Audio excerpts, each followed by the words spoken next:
Assalamualaikum warahmatullahi wabarakatuh. Halo kawan-kawan semua, selamat pagi, siang, dan malam.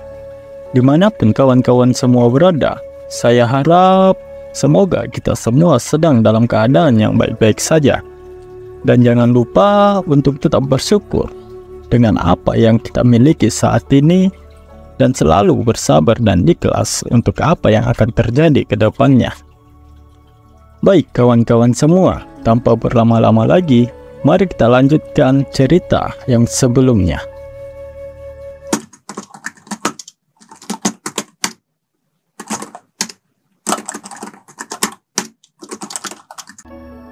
Di video sebelumnya, Yunho telah memutuskan untuk pergi ke akademi keesokan harinya.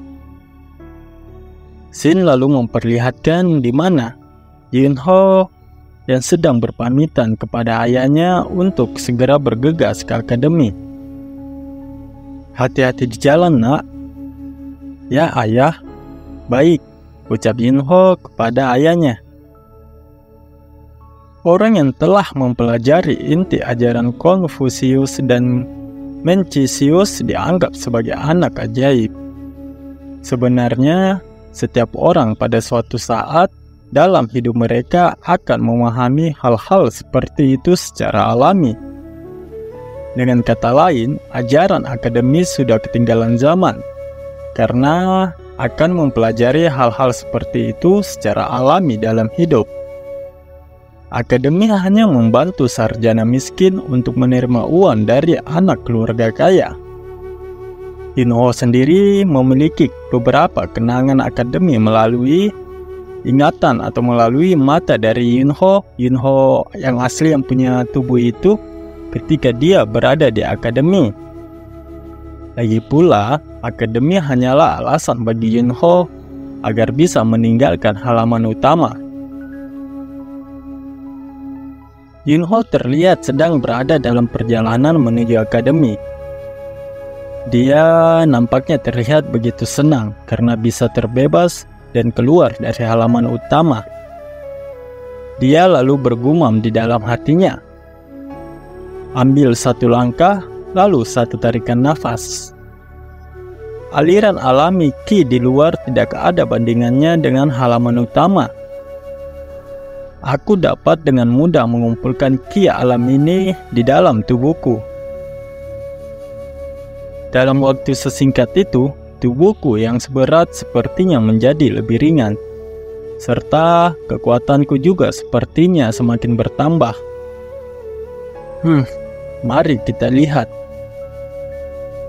Yunho lalu mencoba mengambil ancang-ancang untuk mencoba kekuatannya itu. Meskipun baru sedikit, tapi nampaknya dia sudah tidak kesabaran untuk mencobanya. Dia lalu kemudian berlari dan melompat untuk meraih sebuah daun yang cukup tinggi di sana. Hahaha. Yunho terlihat begitu puas karena dapat menggapai daun tersebut.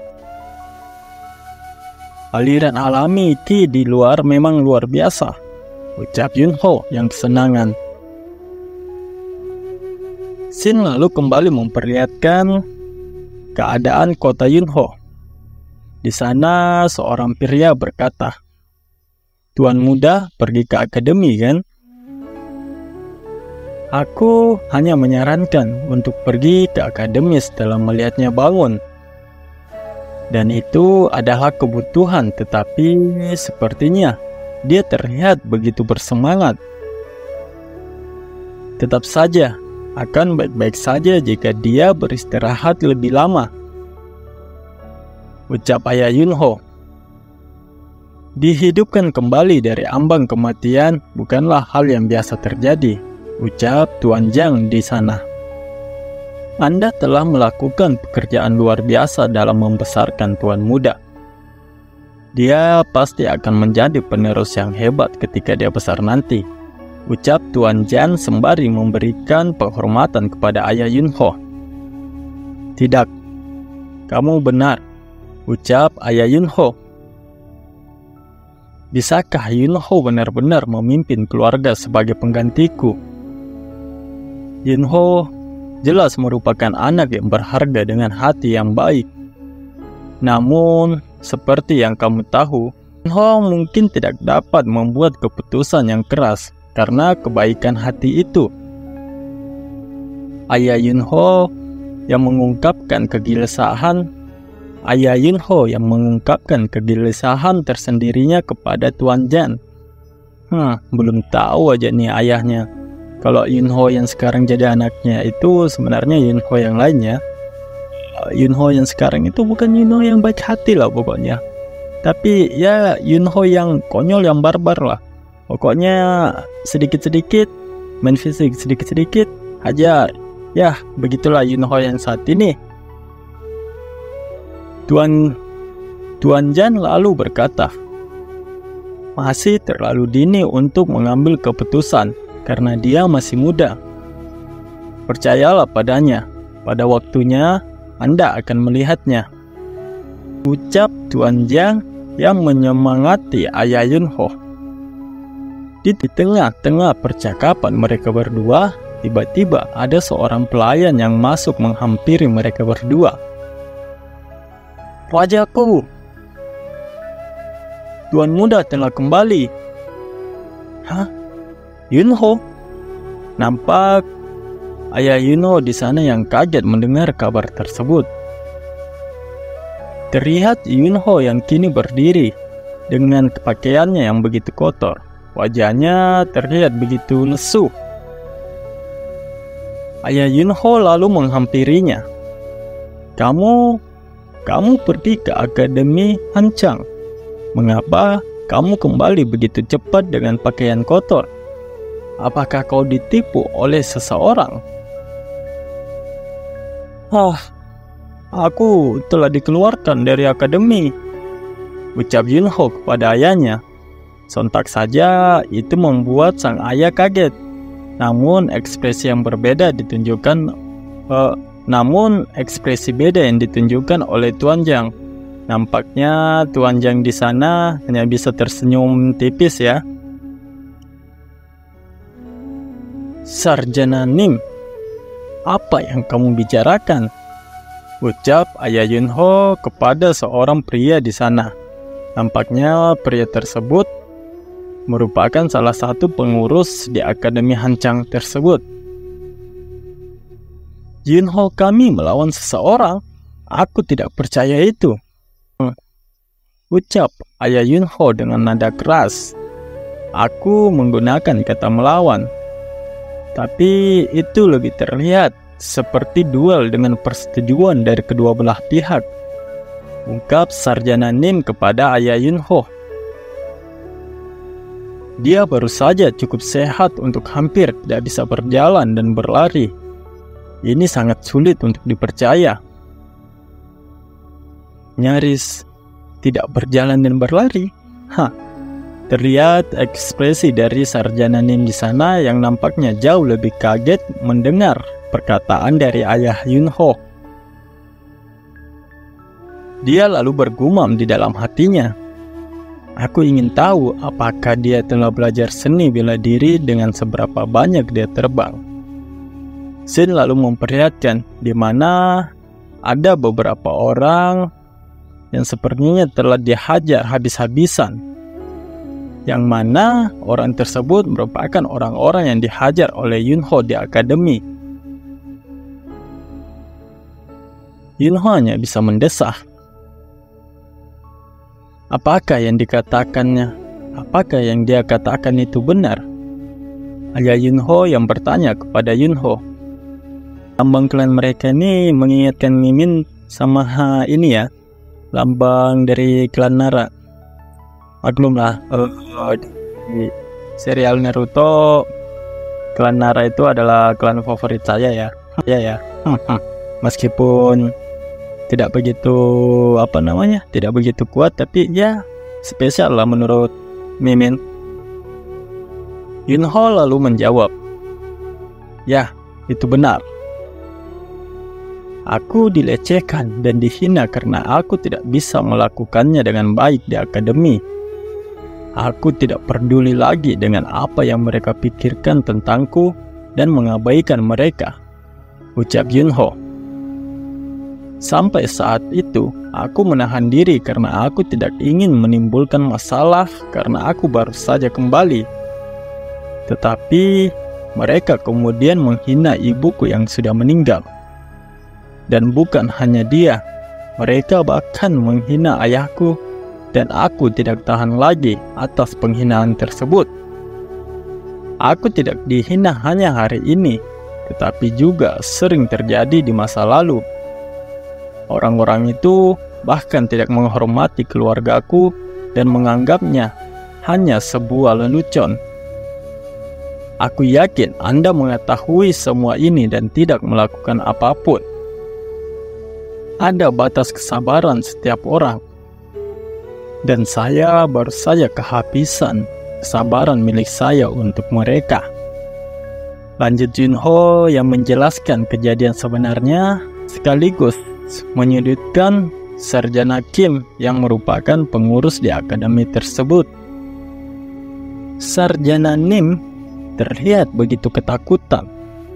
Sang ayah pun mengerutkan keningnya sembari menatap Sarjana Nim dengan begitu kesalnya.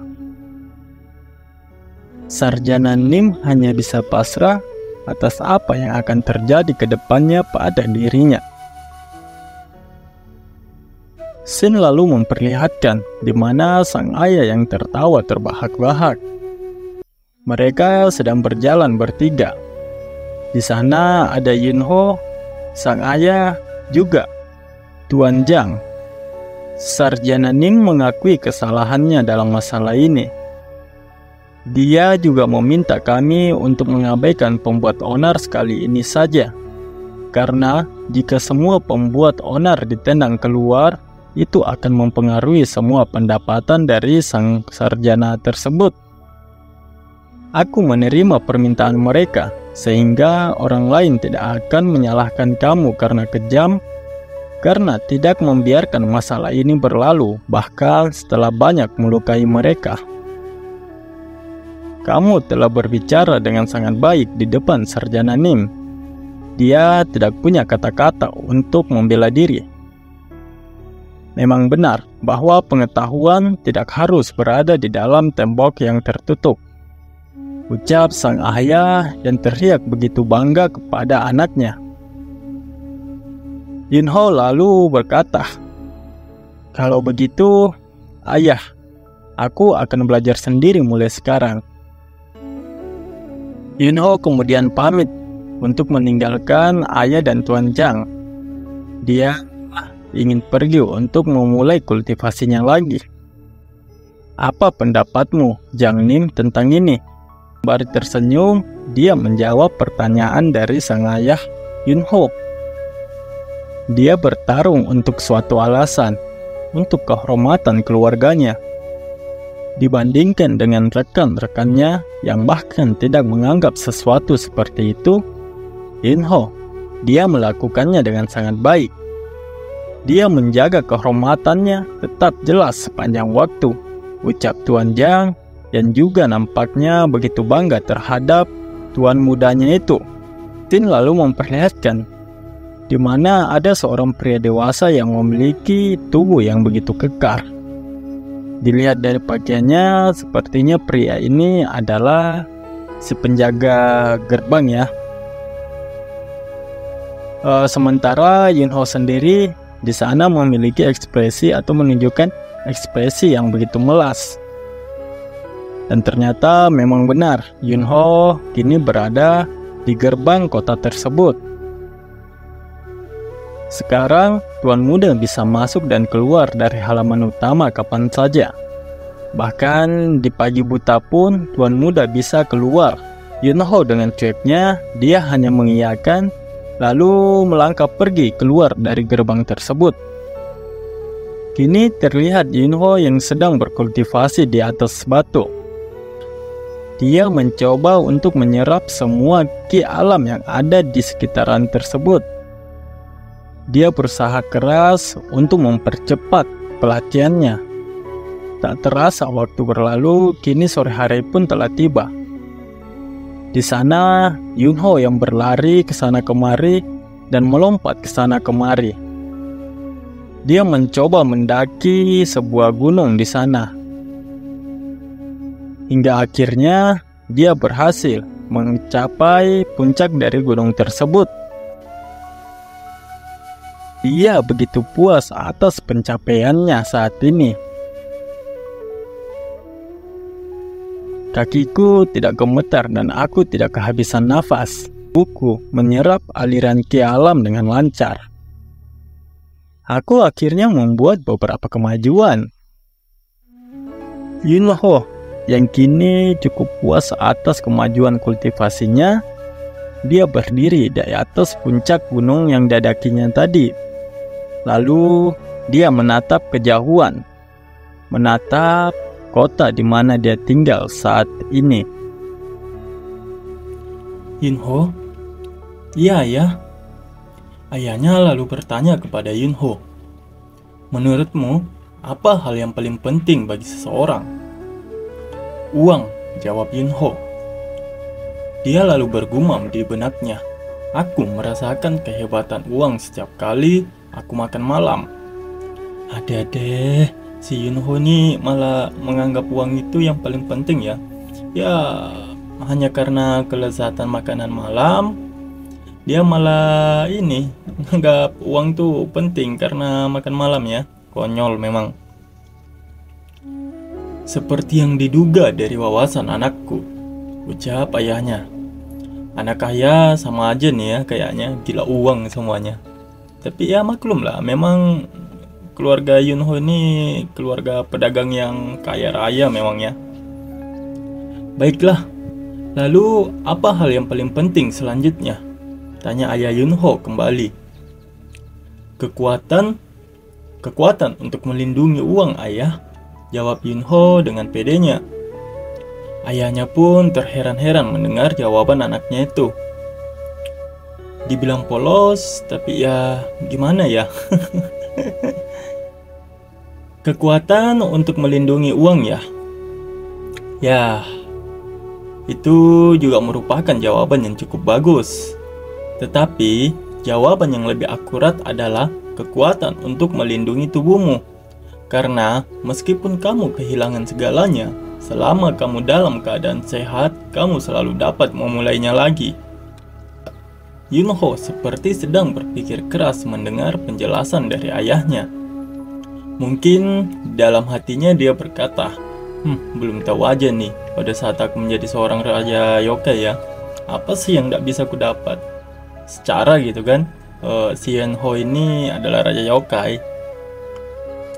Scene lalu memperlihatkan mereka berdua kini berada di halaman depan, tepatnya di jalan yang selalu digunakan oleh Yunho untuk berlari setiap harinya demi meningkatkan kekuatan tubuhnya. Belajar seni bela diri, katamu? Yunho yang kaget mendengar saran dari ayahnya. Kenapa? Apakah kamu tidak menginginkannya? Tanya ayah Yunho yang menyadari ekspresi dari Yunho. Seni bela diri yang digunakan Dharma Biksu 1000 tahun yang lalu. Gak lucu bahwa aku berada dalam posisi untuk mempelajarinya setelah menghancurkan seni bela diri. Tapi ya itu mungkin akan menyenangkan. Yunho yang tersenyum sembari bergumam sendiri di dalam hatinya. Baiklah ayah, aku ingin mempelajarinya, ucap Yunho yang mengiyakan tawaran dari ayahnya itu. Ayahnya pun cukup senang mendengar persetujuan dari Yunho. Yunho ingin belajar seni bela diri. Ayahnya pun berniat untuk membuka dantiannya terlebih dahulu. Dantian? Tanya Yunho yang tidak mengetahui apa itu dantian. Ayahnya lalu menjelaskan apa yang dimaksud dengan dantian itu. Seni bela diri dilakukan dengan memanfaatkan ki, dan tempat ki ini berada di dalam tubuh yang kental dan disebut sebagai dantian. Oleh karena itu, untuk memahami, mempelajari, serta melatih seni bela diri secara mendalam, kamu harus membuat dantianmu terlebih dahulu. Yunho sepertinya mulai memahami apa yang dimaksud dengan dantian, dan dia berpikir bahwa dantian itu mirip dengan foxbeat Kalau kawan-kawan masih ingat, Foxbit ini adalah benda yang dikeluarkan oleh Yunho dari dalam tubuhnya saat dia akan memulai proses reinkarnasinya sebagai syarat yang diajukan oleh Tathagata. Lalu, bisakah aku mengeluarkan dantianku dari tubuhku kapanpun aku mau? Tanya Yunho yang ingin memastikan apakah dantian itu sama dengan Foxbit di dunia yokai. Alhamdulillah. Tuan Jang, atau kita sebut Paman Jang. Paman Jang lalu menjawab pertanyaan dari Yunho. Sekali menetap di tubuh, dantian tidak akan pernah lepas dari tubuh Anda, Tuan Muda. Yunho kini memahami apa yang disebut dengan dantian. Dantian hanya memiliki sedikit perbedaan dengan Foxbit. Kalau dantian itu tidak bisa keluar dari tubuh, sementara Foxbit itu bisa dikeluarkan dari tubuh. Akan tetapi dantian di sini juga sama dengan dantian di manhwa-manhwa lainnya ya kawan-kawannya, yang mana dantian seseorang juga dapat dihancurkan. Mari kita mulai, Paman Jang, ucap Ayah Yunho. Tuan Muda, silakan lakukan posisi lotus. Posisi lotus di sini itu duduk bersila seperti saat berkultivasi ya kawan-kawan. Ayah Yunho lalu memerintahkan Yunho untuk menutup matanya dan melakukan semua perintah darinya. Ya ayah, jawab Yunho. Jangan menanggapiku sekarang, Ayah Yunho yang menegur sambil mempersiapkan proses pembukaan dantian Yunho. Baik ayah. Tepak. Jidatnya pun langsung disentil oleh ayahnya. Ya gimana ya, sudah dibilangin jangan direspon, malah masih direspon juga sama si Yunho ini. Aku menyuruhmu untuk berhenti menanggapiku sementara waktu. Aku akan menembus meridianmu yang tersumbat terlebih dahulu. Ambil nafas dalam-dalam. Ya ayah, baik. Lah, malah direspon lagi ndak tuh. Sin lalu memperlihatkan pasar yang ada di kota tersebut. Di sana ada seorang pria tua yang sedang menunggangi seekor kuda. Dari penggambarannya, sepertinya pria tersebut sedang mencari sesuatu di kota ini. Yunho, bangun! Kumohon, bangunlah Yunho. Kenapa kamu seperti ini, Yunho? Ayah Yunho yang berteriak panik dan sangat khawatir melihat anak kesayangannya yang secara tiba-tiba memuntahkan darah lalu pingsan.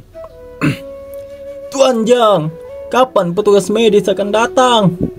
Bentak Ayah Yunho kepada Tuan Jang. Harap tenang, Tuan. Dia akan segera tiba. Tak lama kemudian, petugas medis. Tabib. Tak lama kemudian, tabib yang dipanggil pun telah tiba. Tabib itu langsung mengecek nadi dari Yunho. Lalu Ayah Yunho menjelaskan kejadian sebelum Yunho jatuh pingsan. Tubuhnya menjadi panas, seperti bola api, dan segera dia muntah darah hingga kehilangan kesadaran diri. Aku yakin kami tidak membuat kesalahan. Tapi apa yang salah, Yunho-ku? Tidak ada luka. Sang tabib yang berucap sembari tetap menilai secara keseluruhan kondisi dari tubuh Yunho. Ayah Yunho pun seperti tidak percaya dan menganggap sang tabib berbohong. Ya bagaimana tidak? Ayah Yunho melihat sendiri bagaimana Yunho memuntahkan darah yang begitu banyak, serta tubuhnya yang seketika menjadi begitu panas. Sang tabib lalu berkata kembali, Tidak, dia tidak terluka. Bahkan, saya akan mengatakan bahwa dia dalam kondisi yang begitu baik. Tentu saja, perkataan dari tabib itu membuat Ayah Yunho yang awalnya begitu khawatir menjadi sangat terkejut. Apa yang kau maksud? Kondisi yang sangat bagus? Tanya ayah Yunho yang terlihat kebingungan. Tabib pun menjelaskan, saya pernah melihat kasus ini sebelumnya. Ini seperti efek samping yang terjadi ketika banyak ki internal terkumpul di dantiannya sekaligus. Penyebab kondisi Yunho saat ini itu akibat banyaknya ki yang terkumpul, namun tidak bisa diserap oleh dantiannya yang masih tersumbat. Hingga pada saat dantiannya telah terbuka, ki internal tersebut langsung menerobos masuk secara bersamaan dan mengakibatkan efek samping seperti ini. Ya, wajar, karena selama ini Yunho sudah melatih fisik bahkan kultivasinya dengan menyerap ki alam yang begitu alami dan begitu banyak tanpa sepengetahuan dari ayahnya. Omong kosong, banyak ki batin katamu. Yunho tidak pernah mempelajari teknik apapun untuk menumbuhkan ki batinnya, bentak ayah Yunho yang tidak percaya akan perkataan sang tabib. Lalu bagaimana dia bisa melakukan teknik kultivasi ketika dia tidak memiliki dantian? Bantah ayah Yunho kembali. Namun, sang tabib bukannya gugup mendengar ayah Yunho yang berbicara dengan nada sedikit tinggi. Dia dengan cukup tenang menjelaskan kepada ayah Yunho. Dia masih bisa melakukan teknik kultivasi meski tanpa dantian. Namun masalahnya, energi terakumulasi di pembuluh darah seluruh tubuh, bukan pada dantiannya. Sang tabib yang menjelaskan kepada ayah dan paman Yunho dengan begitu detailnya. Ngomong-ngomong, jumlah ki internalnya pasti sangat besar. Sekarang saya memikirkannya. Meridian yang diblokir dibuka tanpa hambatan. Dia tampaknya telah mencapai tingkat harmonis yang tinggi antara meridian yin dan juga meridian yang. Apa? Bahkan meridian yin dan yang. Berapa banyak ki internal yang dimiliki? Ucap kedua orang ini yang semakin terkejut dan tidak menyangka dengan apa yang baru saja dikatakan oleh tabib. Sebagaimana yang mereka ketahui bahwa Yunho ini sebelumnya hanya bisa terbaring di tempat tidurnya karena sakit. Tabib lalu menyuruh ayah Yunho untuk meletakkan tangannya di atas dantian Yunho agar dia bisa melihat dan merasakannya sendiri seberapa besar ki internal yang dimiliki oleh putranya itu. Tabib yang mengatakan bahwa dia telah mencapai keharmonisan antara meridian yin dan yang berarti bahwa ki batinnya telah melampaui keadaan puncak ketika melihat kuantitas ki batinnya. Ayah Yunho dengan begitu serius dia mencoba untuk mengecek dantian Yunho. Pada saat dia sudah menyentuh dan berhasil melihat dantian putranya, dia dibuat semakin terkejut akan kondisi dari putra kesayangannya itu. Ini adalah ki senilai 120 tahun. Ini satu tahap lebih tinggi dari nilai 60 tahun ki yang telah kukumpulkan selama 40 tahun hidupku. Bagaimana mungkin seseorang yang tidak pernah mempelajari teknik kultivasi ki internal dan telah menghabiskan 1 tahun terkurung di ranjang sakit memiliki ki internal yang begitu besar? Ucap ayah Yunho yang antara bingung, bangga, juga tidak percaya dengan apa yang dia rasakan sendiri. Sepertinya jiwanya telah meninggalkan tubuhnya dan kembali setelah bertemu dengan jiwa pertapa yang ajaib. Ucap seseorang. Ya belum tahu aja nih apa yang ketemu pertapa coba. Itu kan jiwa yang sekarang malah jiwa orang terkuat yang pernah ada di dunia yokai ya kan. Mendengar ucapan tersebut sontak saja membuat ketiganya kaget. Mereka secara serentak langsung menoleh ke arah gerbang. Putramu telah tumbuh pesat sejak terakhir kali aku melihatnya. Lalu Shin memperlihatkan di mana Yunho yang masih terbaring dan secara perlahan membuka matanya. Saat dia tersadar, Dia kaget karena mendapati dirinya yang sudah berada di tengah-tengah padang rumput. Hah? Apa pemandangan asing ini? Ucap Yunho. Aku benar-benar sedang membuat dantianku di aula pelatihan halaman utama. Ucapnya dengan ekspresi yang begitu apa nih ya? Pokoknya ekspresi yang kayak jengkel lah ya. Jadi, kamu ingin belajar seni bela diri? Ucap seseorang yang ada di belakangnya. Hal tersebut tentu saja membuat Yunho terkejut. Dia lalu menoleh ke belakang. Siapa orang tua itu?